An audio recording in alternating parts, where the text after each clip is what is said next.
Un animale che certamente non manca nel nostro museo è la civetta. I suoi grandi occhi ci guardano da moltissimi frammenti di ceramica attica a figure rosse. Sono tutti databili al V secolo a.C. La quantità di frammenti raffiguranti la civetta non ci deve stupire se pensiamo che questo era l'animale sacro proprio ad Atena, la dea che proteggeva la città di Atene. Le civette solitamente erano raffigurate dai pittori attici, l'Attica è la regione dove sorge Atene, su profonde tazze che servivano per bere il vino, che i greci chiamavano schifoi.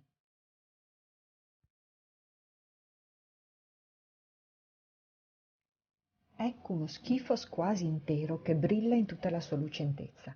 L'animale è rappresentato in piedi, di profilo rosso su sfondo nero.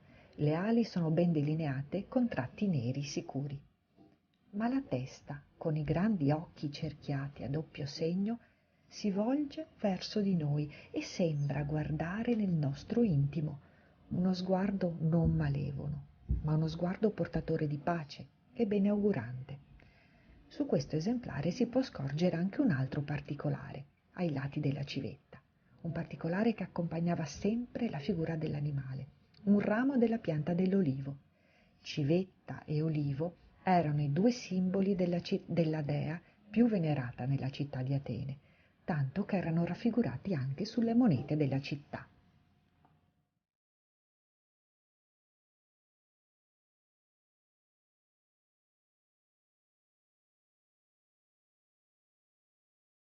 Alcuni pezzi del nostro museo, tutti della collezione Bocchi, pur se solo frammenti, sono dei capolavori di naturalismo. Guardate come sono rese bene le linee attorno al capo dell'animale in questo frammento, con un andamento ad uncino che rivela un'attenta osservazione del piumaggio degli animali veri. Guardate anche voi la somiglianza. Ma qual era l'elemento che collegava così strettamente la civetta alla dea? Erano proprio gli occhi, tanto che Atena, da Omero in poi, veniva chiamata Glaucopis, cioè dagli occhi scintillanti come quelli della civetta, il cui nome greco è Glaux. Questo animale notturno può scrutare nel buio e quindi può vedere cose che l'uomo comune non scorge. Così fa Atena, nella sua immensa saggezza e intelligenza. Guarda oltre il buio e con la sua conoscenza illumina l'ignoranza. Illuminare l'ignoranza con la conoscenza e con la ricerca, oltre il buio. Questo è proprio il compito della filosofia.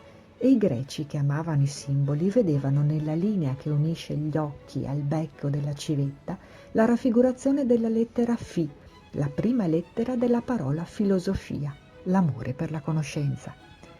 Sono frammenti, hanno 2500 anni, ma ci parlano di un mondo e di una società che aveva fondato sull'armonia, sulla bellezza e sull'amore per la conoscenza il proprio pensiero. Ed è per questo che noi, dei nostri frammenti attici con la civetta, siamo veramente molto molto fieri. Arrivederci alla prossima puntata.